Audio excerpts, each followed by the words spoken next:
There's never been a better time to have Sirius XM. With over 140 channels in your vehicle, your all-access trial includes more than ever before to enjoy online, on your phone, or at home.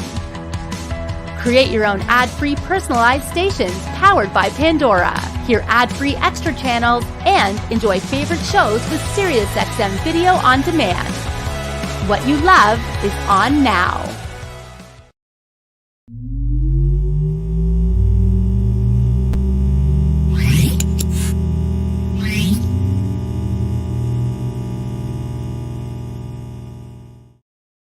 And here we are back with a midweek lunchtime learning session here on CMA Connected, presented by SiriusXM.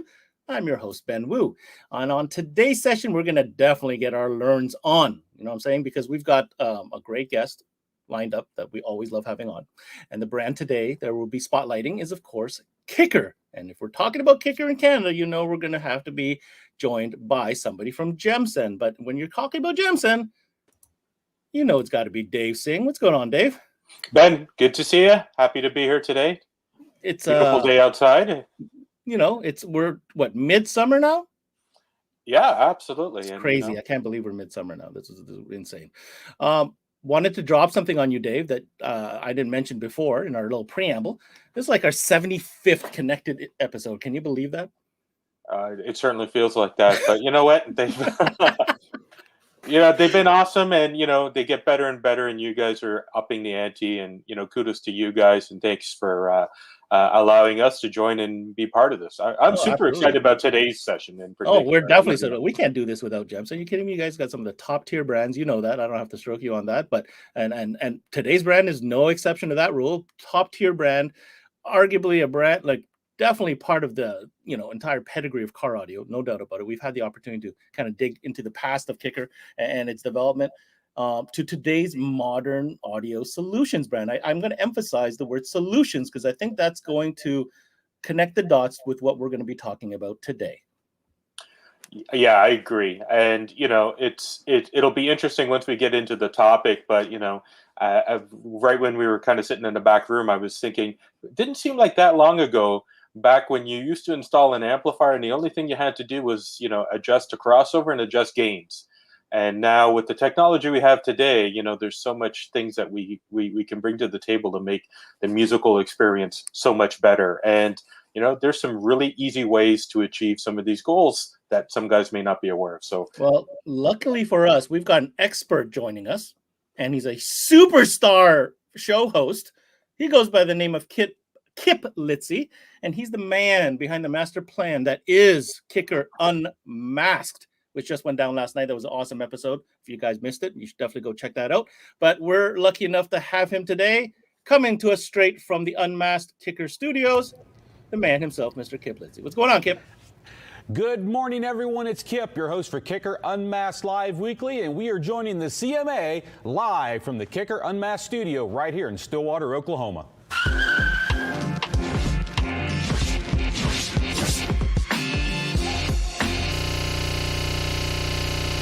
How you doing, Ben? How you doing, Dave? Great to join you gentlemen this morning.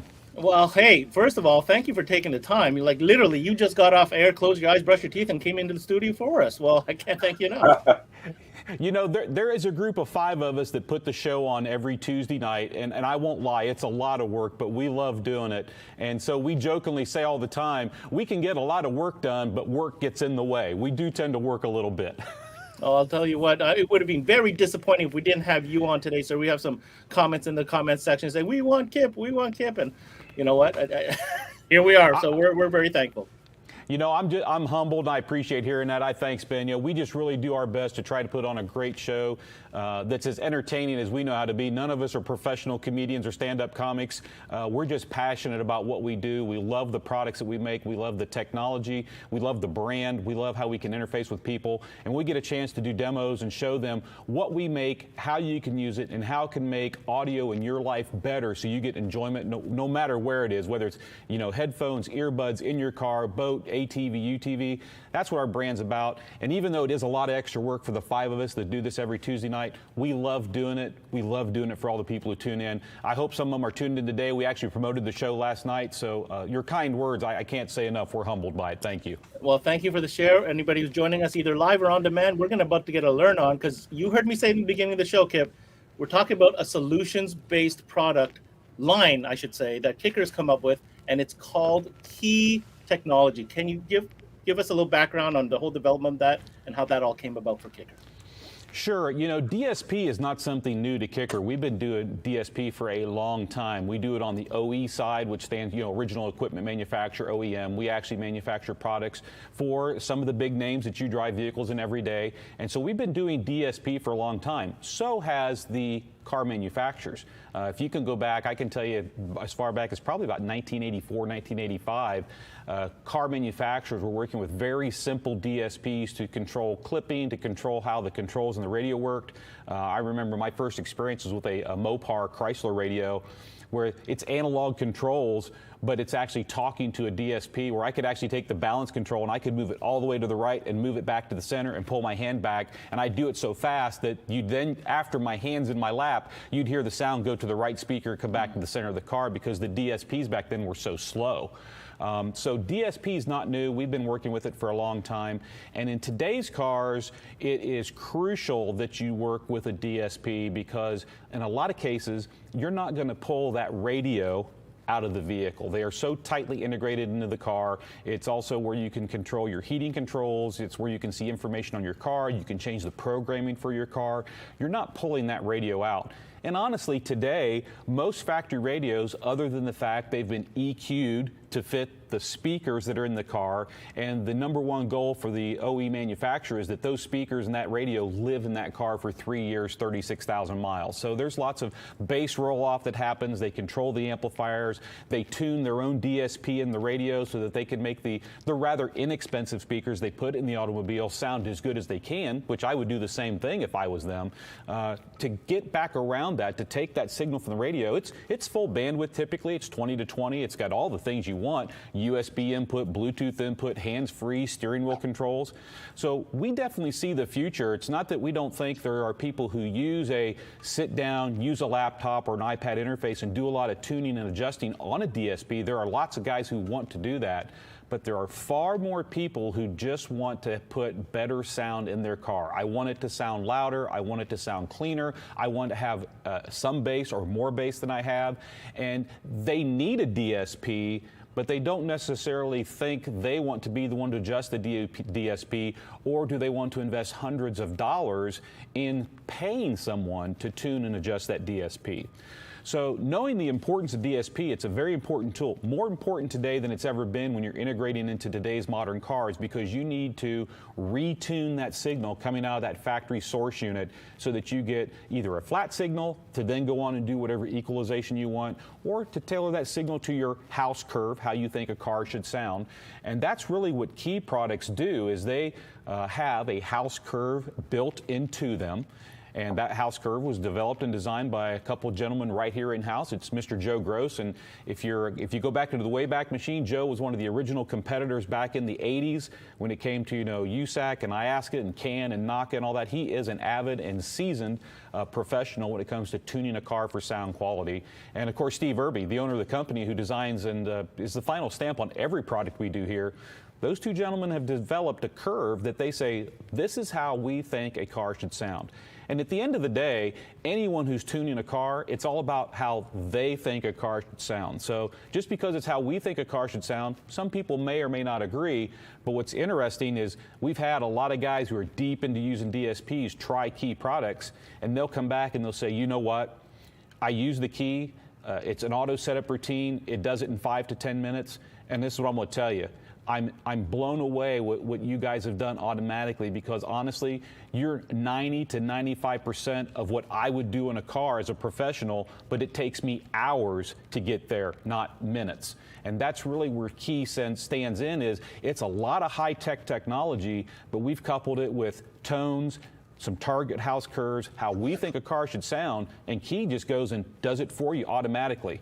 Installers love it because they don't have to have a laptop or an iPad and sit there for hours tuning a vehicle, because Key just takes over and does all that. They install them. They have installed amps for years. They know how to use power wire, ground wire, speaker wire. They know how to get a signal. They know how to hook the speakers up. But now we've taken that heavy load off of them and said, let us tune the DSP for you. So in a way, doing it this way is actually more complex than just giving someone all the controls manually and say, well, tune it. And when you get to someplace you think sounds good, let us know. Well, there's a lot of key things that I noted here in what you said. You know, we started with the solution, but really it was a product line that was born from need, as well as you said with the OEM manufacturers. You know, we're talking about OEM integration. So solution, OEM integration, out of need. Now you've done Absolutely. a couple of things further than that. You've simplified the process, which now makes it more interesting, especially for shops who may or may not have a lot or in-depth knowledge or experience with higher-end DSP setups. You know, you don't have to have that master guy, the guy that, you know, the top billing guy in your shop, go take care of that. Maybe a junior guy could learn. You're going to tell me, but that's what I'm hearing.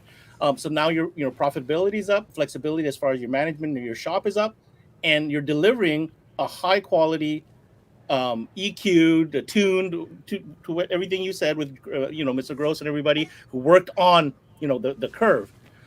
More though than that, I'm sure we're going to get into that when you start presenting the product. What a tiny footprint these products represent. Well, you know what's crazy, and I've actually got, because it's even difficult for me to remember everything about every product we manufacture, so I actually have a white paper up on my screen that I'm going to reference a little bit if I need to. But to give you an example, this is the Key 200.4. And I don't have another 500.1, but although I do have one here on the table, it's hooked up for testing. We're going to do some live tests. It's going to be really cool. But we have a Key 500.1, and the 500.1 is just slightly larger than the 204. But in this package, you're looking at 50 watts by 4 into a 4 ohm load. It will drive the typical 2 ohm speakers that you find in OE manufacturers' vehicles. So if you're just wanting to add more power in the Kicker Key to it, you can. This will drive factory, the typical lower impedance factory 2 ohm speakers. It'll work great with aftermarket 4 ohm speakers. But in this box, more importantly, another issue you've got to deal with in current vehicles is what's called start-stop technology. And I know all of you have either owned or you've rented a vehicle that you pull up the stoplight, take your foot off the gas pedal, and the car shuts down like a golf cart. And then when you put your foot back on the gas and hit it, the car literally starts back up. Well, when that happens, that's a lot of draw on the battery to turn the starter and start that engine back up, and the voltage in a car can sag to as low as 6 volts. So these amplifiers, the Key 200.4 and the Key 500.1, are both start-stop vehicle compatible, meaning you can pull up to a stoplight, your motor can turn off, the audio is going to stay there, the car will restart, the audio doesn't shut off or glitch or do anything. It is fully compatible with that start-stop technology that you see in all modern vehicles today. So 50 watts by 4. The amplifier itself, when you talk about what it can do, it does time alignment, and it does it in 20 microsecond increments. So this amplifier, when it's set up, whether it's in 4-channel mode, which means it's doing a pair of front speakers and a pair of back speakers, or you can set this product into what's called bi-amp mode, where you can use one key to drive the front component system that may be a 5 1/4 or a 6 1/2 or a 6 by 9, and then a tweeter, or in a lot of cases today in some vehicles, what we call a middler, which are those 2.5 to 3 inch mid-range / tweeter drivers you find in the dash. This product will EQ itself, it will time align itself, and it does it with extreme precision using tones that are available at kicker.com to download. You simply go to kicker.com, you go to our support section. There's a whole page of tones to download. I may bring that page up and let Ernie show you that here in a second off my laptop. But then the key, once you start the routine, you simply set, there's a microphone that comes with the key. You set it in the driver's position up on top of the headrest, and you let it go. And within 5 to 7 minutes, typically, it will go through and it will measure and time align the speakers. If you have it in bi-amp mode, it will automatically determine, am I running a small diaphragm tweeter or am I driving one of those larger middler drivers, and it will set the crossover appropriately for either a tweeter or a middler driver. And then it goes through and it has a 10-band EQ that it can go through, and it can do up to about 8.5 dB a boost and 12 dB a cut. And it will do that in 1/100th of a dB increments. 1/100th 1/100th. I want to kind of get that point across as to the precision this EQ has built into it. And it will sit there and it will adjust that EQ whether you're in biamp mode or you're in 4-channel mode, and it will get that set up to meet that target curve that we've set up. So if the factory radio has rolled off a lot of bass, it's going to do some bass boosting in there so you get your bass back. If it's got a lot of peaks and valleys that have been played in or laid into there for the inexpensive speakers that are in the car, it'll take care of that. And the cool part about it is it does all this high-tech precision DSP equalization and time alignment automatically. And let's say you start off with the factory speakers. You can run the key, get better sound and more power right out of the gate. Let's say in 6 months you change the speakers because now you're ready for better speakers. You can simply put the microphone back in the car, run the setup routine again, and now it'll redo everything it did before so it'll match and align with those new speakers you have in the car. It's a very powerful DSP, and it can be deceiving because you look at this little box and go, well, there's no way that's that high end. And how much did you say it is? It's $250. It's a lot of technology packed in there for $250. So for Canadian listeners, Kip is American, so that's in True, USD dollars. So let's get that out of the way. Two things I want to say. I'm going to pass this to Dave too. Number one, you future-proof this. I just learned something. I did not know that you can extend the system beyond just a basic 4-channel and go into biamp mode, and the system would recognize that and be able to do all the settings for that. So that's super cool.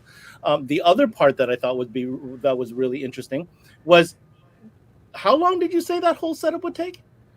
In a typical car, it takes between 5 and 7 minutes. The algorithm in the computer that's inside is smart enough. It goes. You simply start pink noise at the radio.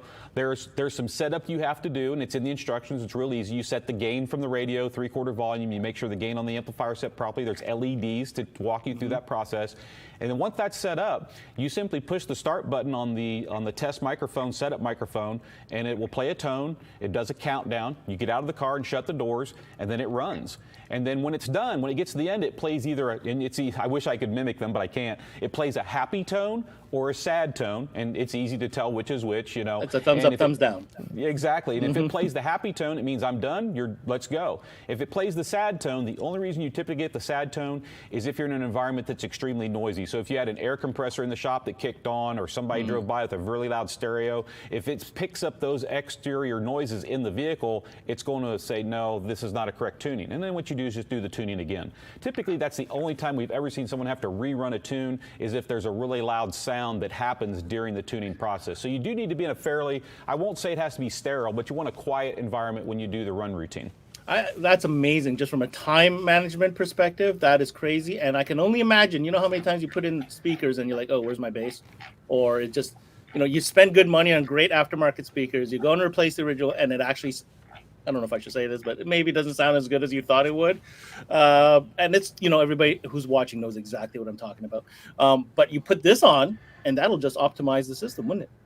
It does it all the time, and what you just said there, Ben, is 100% accurate. I've experienced myself, and people will talk about it. They'll upgrade the speakers. That's all they'll do. They'll have a car, they upgrade the speakers, and sometimes they'll come back and go, well, I don't think it sounds as good as it did. Well, the problem is you took out a speaker that probably was inferior to what you put in, but what you didn't take out is there's an equalization curve and a DSP and a time alignment that factory put in there for those inexpensive speakers. So now you've got a speaker, let's say, is flat, and let's say the factory speaker wasn't flat, and let's say they did a whole bunch of boosting in there so that their speaker at least sounded somewhat flat in that area. Now you put in a speaker that's better, that's flat, and now instead of it sounding flat, it sounds like it's got a huge 6 dB or 9 dB hump on it in that area.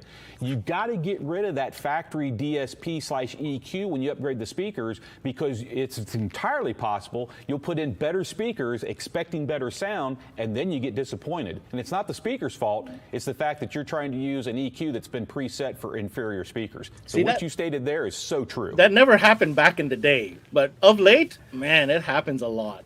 You know what I mean? There's a lot of DSP and EQ in just about every car out there today. And it's here to stay. It's not going away. So not being able to take out your factory radio, which in most cases people don't want to or need No. to, but how can we get better sound, louder sound, more bass, because that's what the customers want. They're like, well, I've got a touchscreen and I've got all these interface options. I don't need a new source unit, which back in the day, all of us started on the sales floor. Hey, let's replace your radio, let's replace your speakers, let's add an amp, let's add a subwoofer. Those were kind of the selling steps. In today's world, you're not replacing the radio. What you need to do is integrate. Use products that will allow you to integrate into that factory radio so that you can add the better sound, the more power, the more bass, because that's what people want.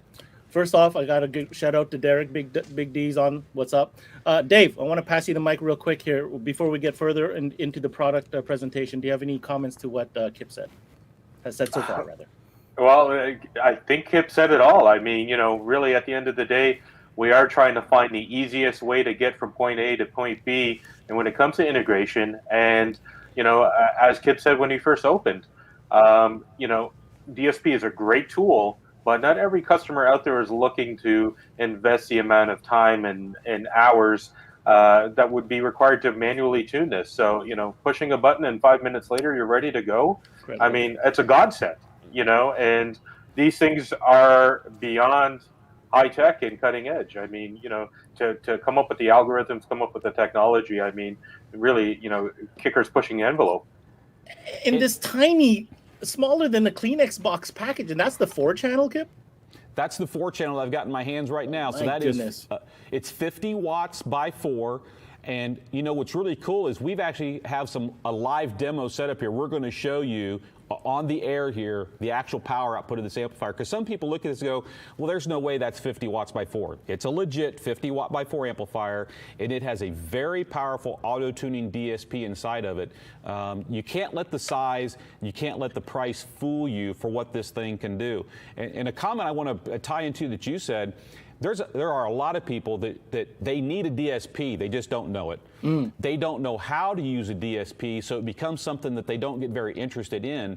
But if they don't know how to use a DSP and they do pull the trigger on one and they go through and try to tune their car, nothing's worse than someone using an EQ, a time alignment, or any of those tools and not knowing what they're doing. You'll get worse sound than you had and even get into the area where you're possibly going to cause damage to your speakers. So there's a lot of benefits to a DSP that's intelligent enough to go, okay, give me the basic ground rules and let me go tune this car.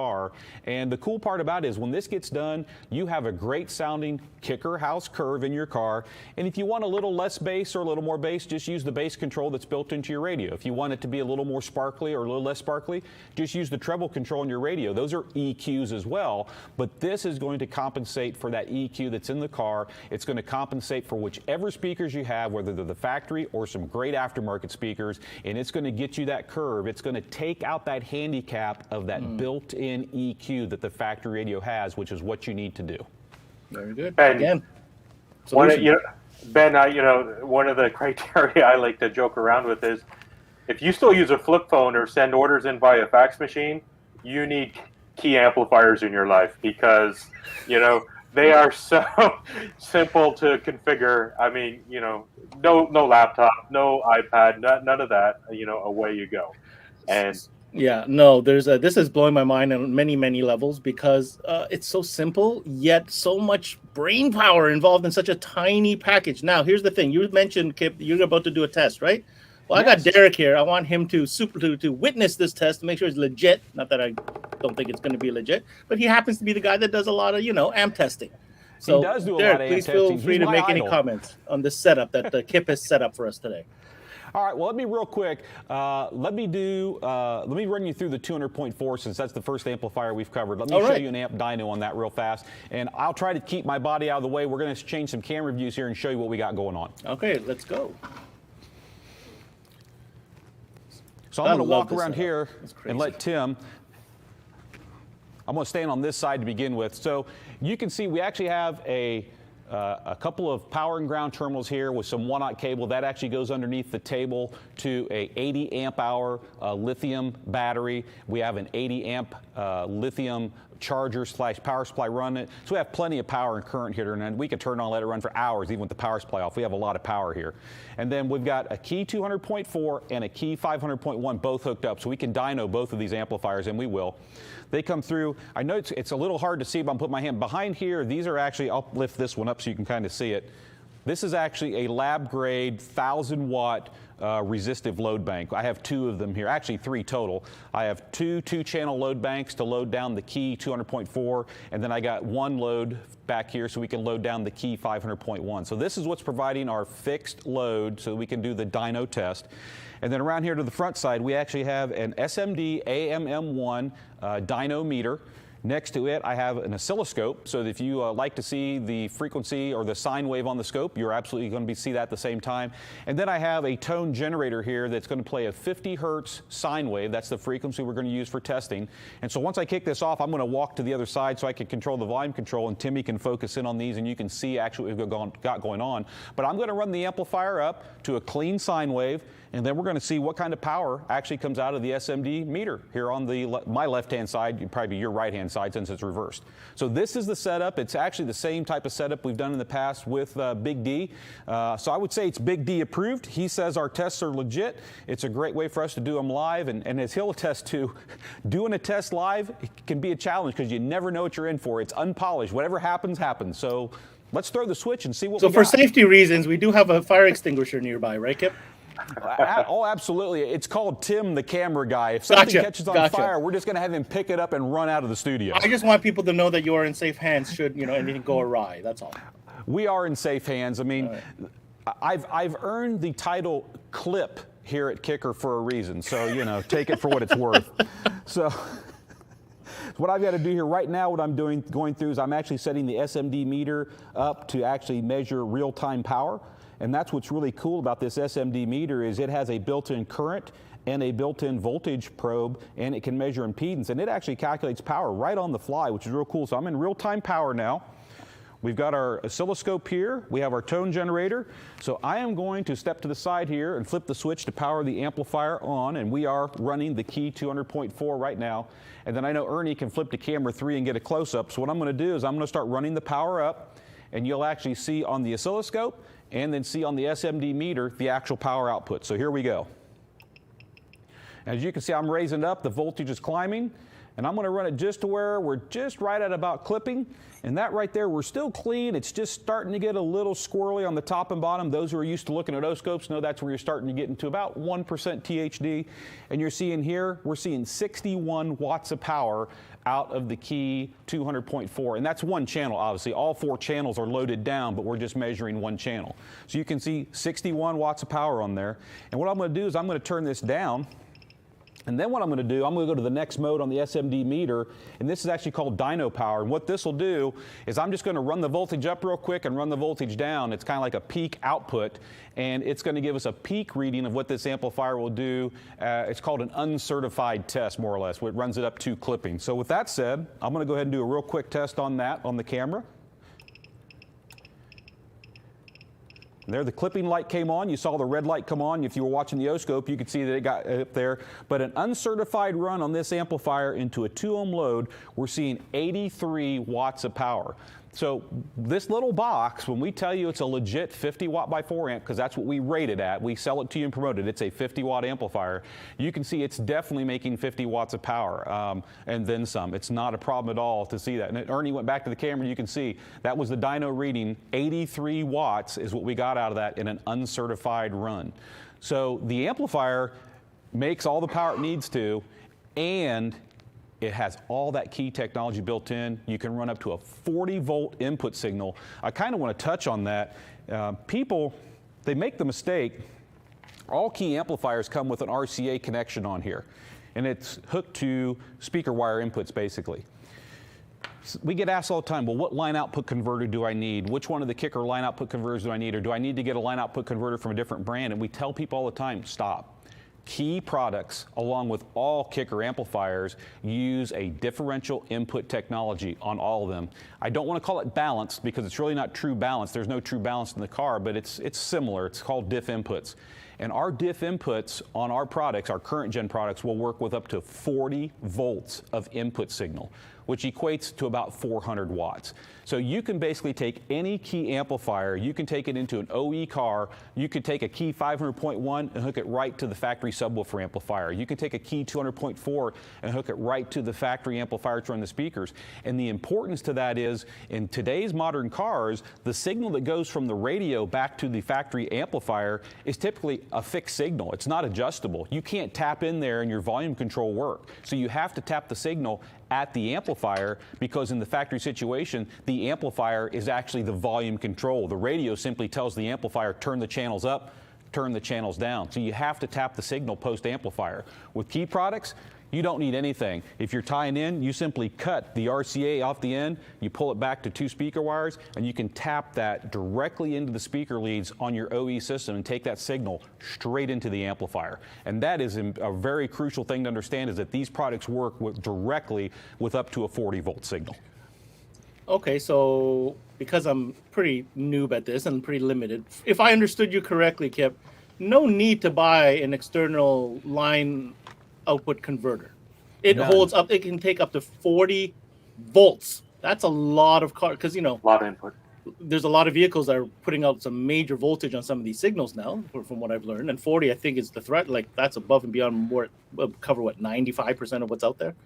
40 is kind of right now what I'd like to call the industry standard high bar. There's High really bar, no yeah. one out there doing anything more than 40 volts on an input today, because there's no need to. It covers just about everything. As the perpetual chess game is played, and if the car manufacturers are to come out with larger amplifiers or require more voltage, of course, we call it FIT. That's what we call our diff input technology. And we're actually on version 3, if I remember right. And so as the OEs change their game, we just change ours as well to keep up with them. So it's got the input for whatever voltage you want to throw at it, basically. Anything. It's got the built-in tuning system with the microphone. Does that come with the amplifier? I should ask that. Absolutely. The microphone comes with it. And what's cool about it is, like I said, you're going to want to put it on the driver's headrest, because anyone tuning a vehicle, typically you're tuning it for the driver of the car. But let's say you wanted to tune your car to be more center image, so that maybe the passenger and the driver both get a little bit of both, but not the best of everything.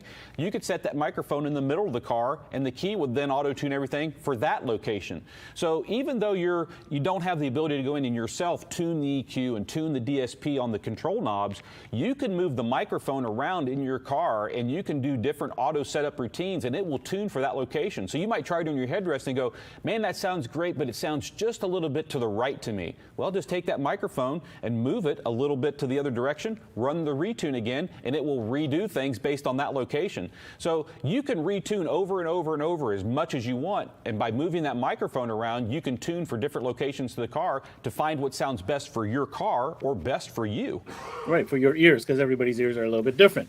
Absolutely. And you also have the feature built in for the auto start-stop. Correct. The key 200.4 has the start-stop in there, so the power supply is designed to work down to 6 volts, no problem, on these auto start vehicles. And the key 500.1 does the same thing as well. And what's cool about the 501, besides having the start-stop technology, the high voltage input, it also has an auto setup routine. But what's different about the key 500.1 than the key 200.4 is the 200.4 listens to the actual speakers through a microphone and does the time alignment and equalization based on the acoustical environment.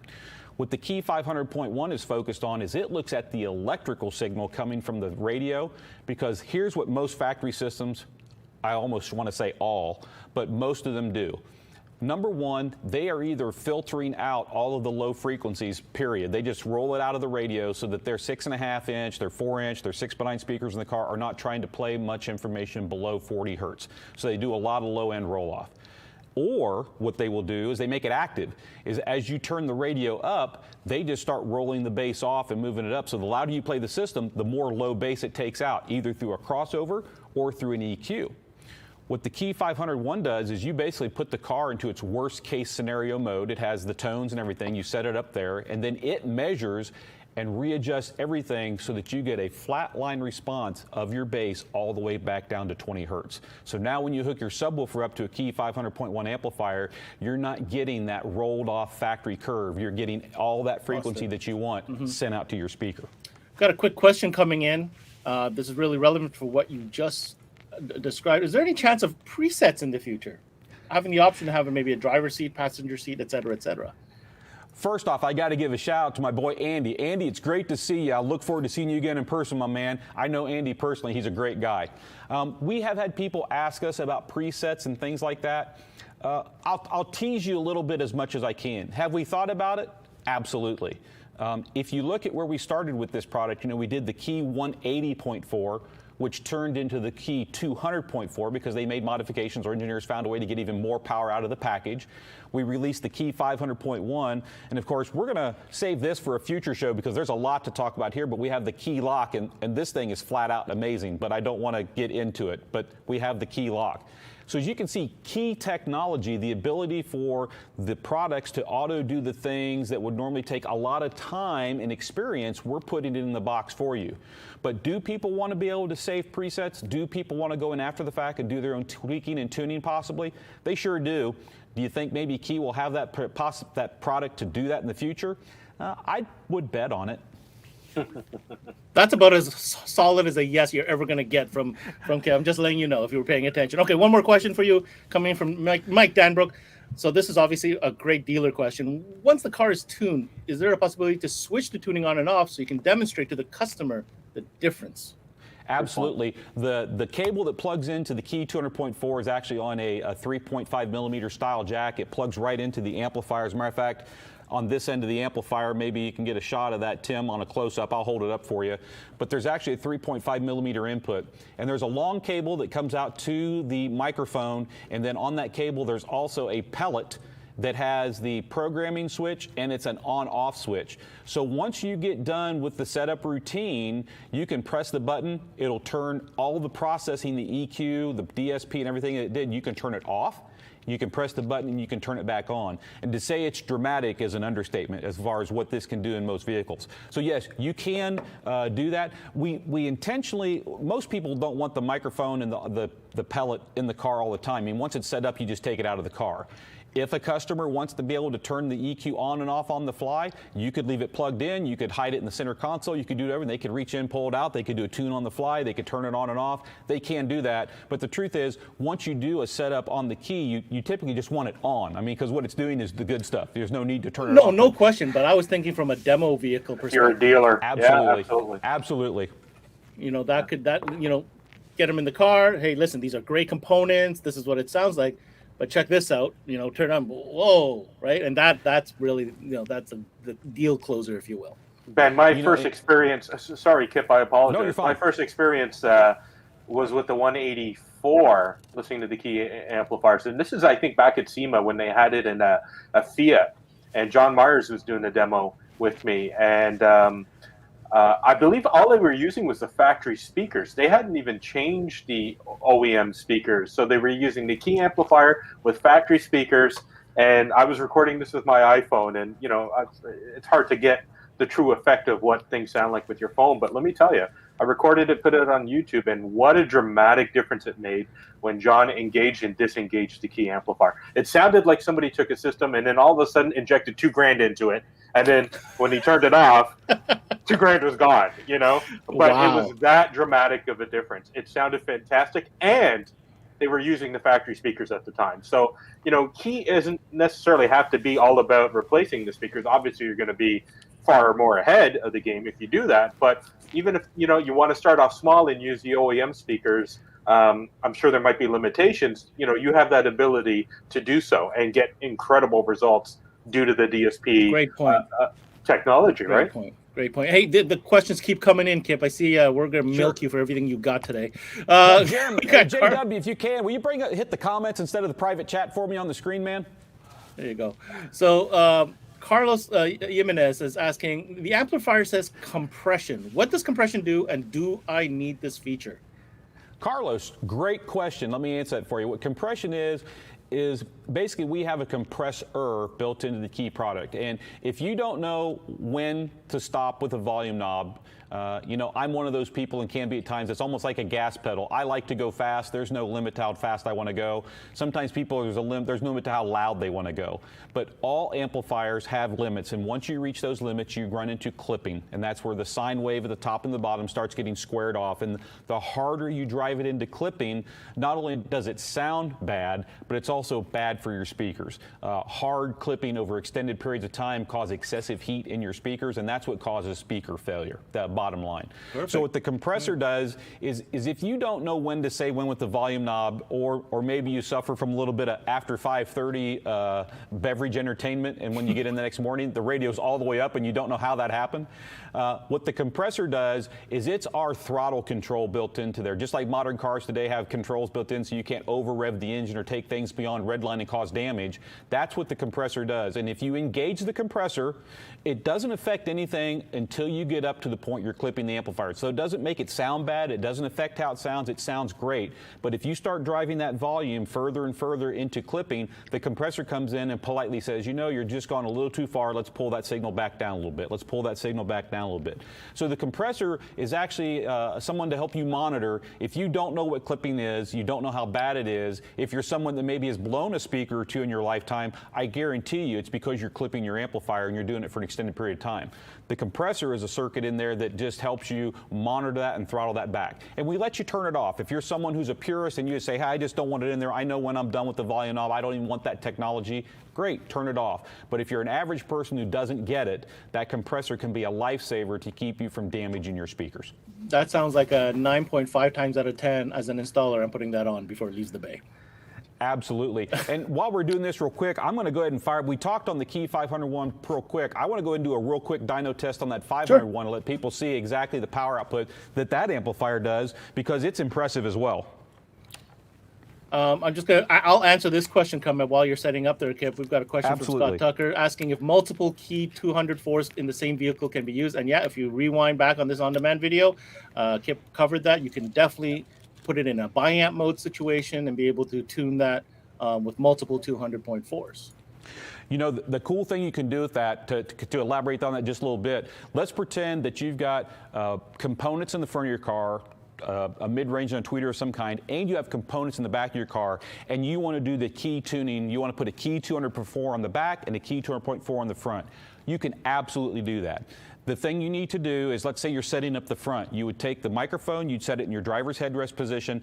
The key amplifier in the back has to be off, playing no signal. So just turn off the remote lead, pull the input signal, disconnect the speakers, your choice, but it has to be off. Do the full setup routine for the front key. When you're done, now turn the front key off in the same manner, pull the power plug, disconnect the leads and speakers, power up the rear key. Now when you do that, you've got a couple options. You could set the microphone and leave it right in the driver's headrest position, and now you would do everything, equalization, time alignment, and all, for the rear speakers for the front driver. So in that case, you're really kind of setting it up as a rear fill situation. But let's pretend you really wanted to set it up so that the rear passengers get a better experience. So the front passengers get an experience from the front speaker setup, and your rear passengers get an experience from the rear. Take that microphone and pellet and put it in the center rear position, run the setup routine for that amplifier, and now you still have control from the front of the car to fade front to rear, adjust volume, but now people in the rear of the car are going to get a better centered stage presentation because the rear key was set up for them, the front key was set up for you. And that's something you can do with that as well, which is really cool. That's interesting, because that's really different from other DSP setups. I'm going to think about that before I comment on that. Interesting. Sorry, Dave, go ahead. One of the things I want to point out is, if the key product is a great solution, but if you have an Audi with 26 speakers in it, first of all, if you got an Audi with 26 speakers, chances are you have a bit of more of a budget to go with a different solution than the key amplifiers, right? So, although this is an incredible solution, for extremely complex, multi-speaker systems, you might want to do something more elaborate than using a key amplifier. So I just want to make that clear, with everybody that's watching today. Yeah, if you're doing something elaborate like that, and you make a great point there, Dave, even in those big 26-channel systems that do exist, if you're putting in a new high-end aftermarket system, you're probably boiling that back down to maybe 3 sets of channels on the front, maybe a center, which brings you to 4. You might have 2 channels on the rear, which brings you up to 6, and then you got your subwoofers that brings you to 7. So even though there's that many speaker setups in the factory system, you're probably going to boil that down to 6 to 10 channels realistically on an aftermarket DSP, and that is a more elaborate system. Yes, you'd want to look at a different solution. The key takes care of a lot of the meat and potatoes with people who want better sound quickly and easily in their vehicle. But if you're doing something that complex, you probably want to look at a different solution. And I agree with you completely. All right, let's get to some dynoing. Okay, so what we got here is I've got the Key 500.1 set up. I'm going to move my test tone over to the Key amplifier on the RCAs. And I'm on the dyno mode, so let's go ahead and do it, or I'm on the power mode, and I'm going to run this up until we get to, okay, so right there you can see we're just getting into probably what I would call 1% clipping on the oscilloscope, and you can see on the SMD meter we're at about 511, 512 watts of power.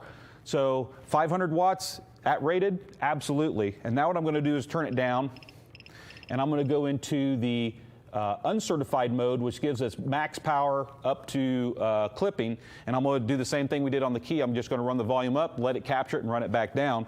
And so with doing that test, run up, the clipping light came on, I'm going to turn it back down, and you can see on the SMD meter, 613 watts of power is what we got out of the Key 500.1.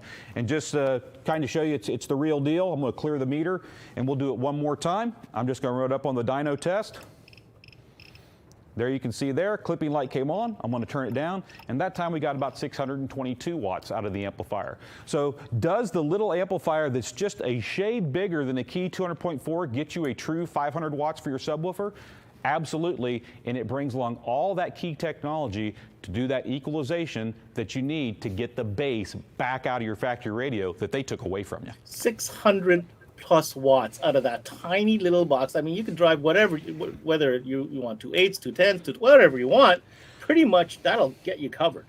And to give you an idea, I've got these hooked on wire, so it's hard to do, but there's a Key 200.4 and there's a Key 500.1 side by side. And I know Tim can get a close-up shot here with the other camera, and when he gets zoomed in here, you can get a shot of that. But you can see the Key 500.1 is not that much bigger than a Key 200.4. Unless you've got gargantuan-sized hands, Kip, those are tiny. They're tiny. I mean, to put it in perspective, this will be cool. This is my cell phone, and I use a Galaxy S9 Plus. I know I need a new phone, guys. Don't make fun of me. I feel sorry for you. I know.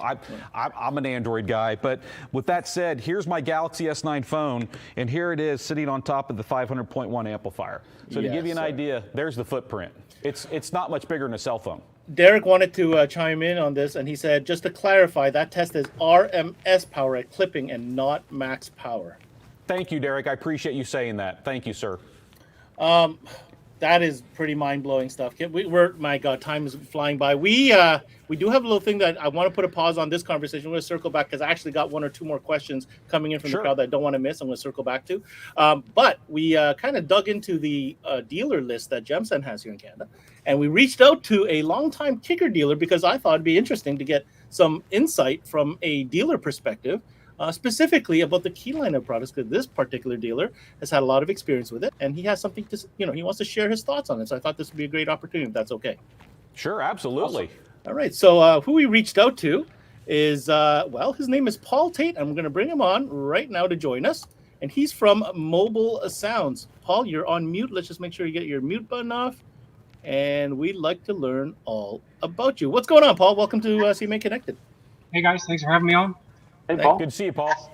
Thanks for taking the time today. So, Paul, real quick, tell us who you are, where you're located, what's Mobile Sounds about, how long you've been in business, all that good stuff. We've been in business since '93. We've been in this location since '97. The majority of our work is dealership-based, new car. And then from there is new car referrals. I've been in the industry since '98. I started professionally in it, so I've been doing it for a while. I've been with Mobile Sounds for about 2 years. Well, that's it. And where is it that you're located? What do you call home? We're in Calgary. In Calgary, so we're out in Western Canada, a hotbed for car audio. I see from the selection of vehicles you have in your background, certainly you do all types of vehicles. Yeah, we have a little bit of everything here right now, including that I'm guessing to be a Camaro in the back. Sorry, I had to point that out. That's the owner 68. A 68, of course. Listen, Paul, from my understanding, you have quite a bit of experience with Kicker products in general, but more specifically, you've had the opportunity to install a few key units. So my first question to you is your overall impression about this lineup, this particular lineup of product, and your experience with it. We started, one of the things that got us excited about being a Kicker dealer was the key product. And the versatility that we felt it would give us on new cars. We have a lot of customers, a lot of dealership work, like I said, and a lot of customers that are referred to us from the dealers. They don't necessarily want the full, big, multiple amplifier, DSP, elaborate systems. Mm-hmm. A lot of these customers want what you would get in a premium trim vehicle without having to spend the premium trim, right? And that's what we've primarily been using the key stuff for. It's OEM upgrades, and it's been absolutely flawless for us. Wow. So when you're talking about OEM, this is obviously an integration solution for you to upgrade your customers. You know, what are some of the top applications you've seen come through the shop when it comes to this scenario? We've thrown everything at that key 200. Everything. We've tried it in every application we could possibly think of to try and make it fail, and it hasn't. We've done basic new cars, just adding it on OEM speakers. We do that quite often. I've built custom enclosures with big sub amps and use that to power the speakers. We've upgraded factory amplified, factory Bose systems, just upgraded the front end, getting a bit more creative with how we wire it, just to get more presence, more EQ, more power in the front end. Like I said, we've tried everything with that amp, and it doesn't fail. It's really, really solid. What about the customer feedback once it's installed? Like, is it a noticeable difference? Are they like, holy cow, Paul, what'd you do to my car? Or are they like, eh? I've yet to have anybody complain. I've yet to have anybody come back and say, it's okay. Everybody's been happy with the results. We obviously don't oversell what it is. We explain exactly what it's going to do, and it does that, and usually a bit more. The last customer we did was a 2-year-old Murano with Bose. Perfect example. She wanted the same audio, same quality of audio that her friend's Audi has, but didn't want to spend the money on an Audi. So we replaced the front speakers and used the key on the front end, on the front 6 channels, modified, built our own 3-way system using KS speakers, and left everything else alone, other than added a sub. And she was absolutely blown away, and it saved her from having to buy, an $80,000 Audi to get the same kind of output. Or potentially like $10,000 in just hardware. You know. And she was into it for a couple $1,000 out the door, and away we went. Kip, I'm going to pass the mic to you. Any comments you have on what you're hearing? Is any of this surprising to you? It looks like it's not. It's not that it's not surprising, but I do get, it makes me literally giddy inside almost a little bit, like a schoolgirl, when you hear a dealer who's day in and day out working with the products and he's getting these kind of results. It's one thing for a manufacturer to tell you all the features about their products, tell you how good it is, tell you why they made it, but it's coming from the manufacturer. When you got someone like in Paul, I mean, he's making a living. If he puts a product in the car and it doesn't perform or it doesn't work, he doesn't make a living. His customers are dissatisfied. They don't send more customers his way.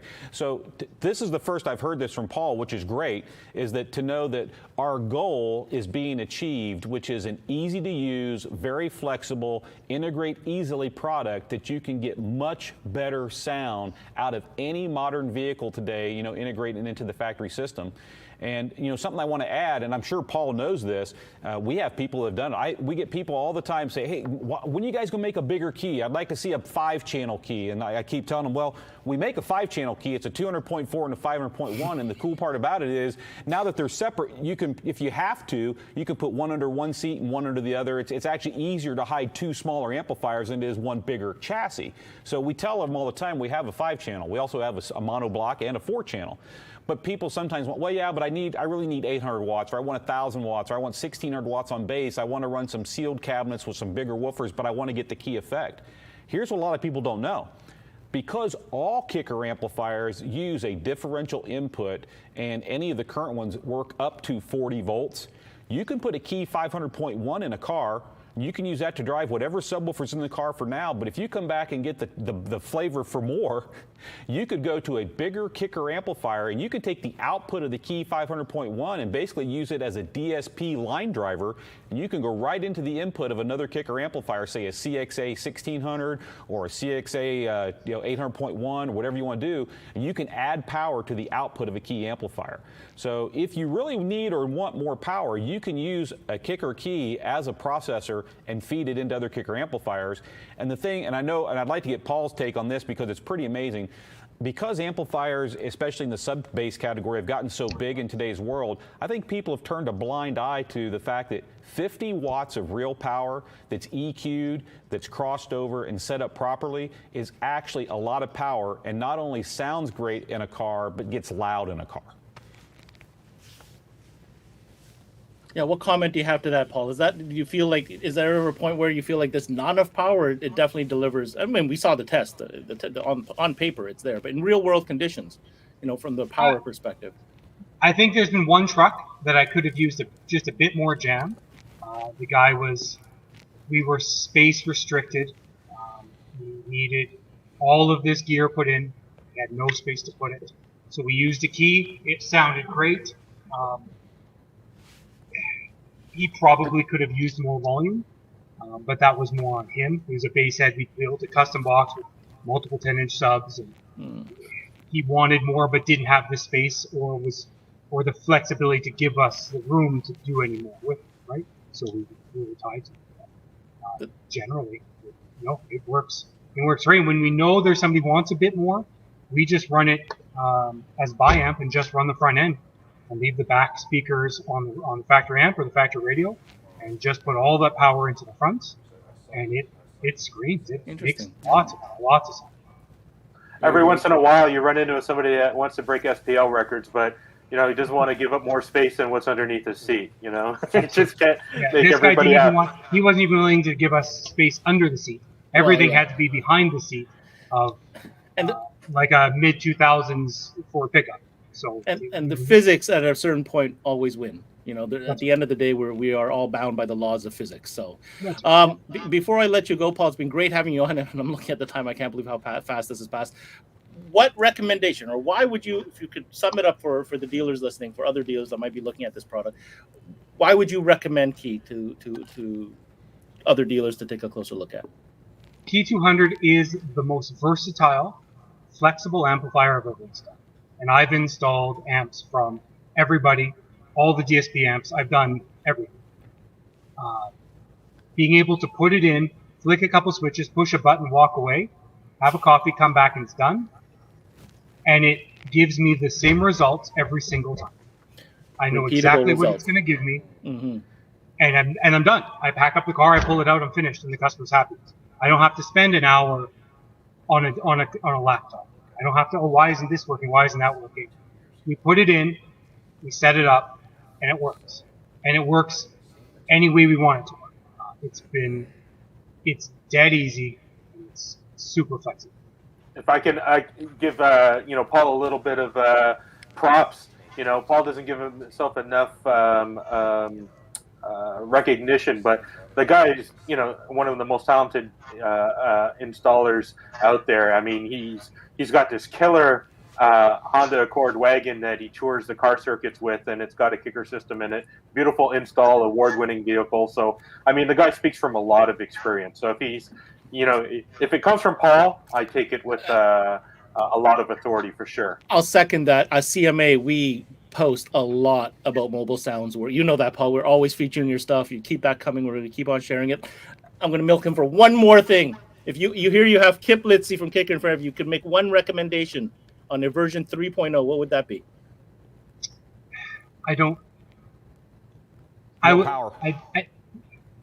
Or an external DSP. The key technology unamplified. Interesting.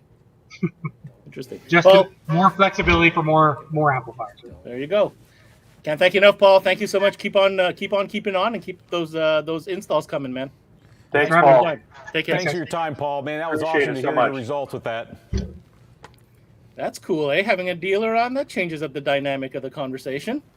It does, Ben. My apologies. I didn't mean to cut you off, Kip, but there's one thing I just wanted to bring up. One thing. When Paul was on here, he's mentioning all the different new vehicles he works with, and I'm sure occasionally he runs into a situation where you might have a vehicle with all pass.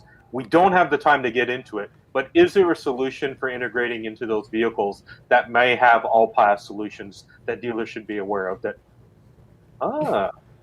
That's the other part that Kip was making mention of that we need to book another session for.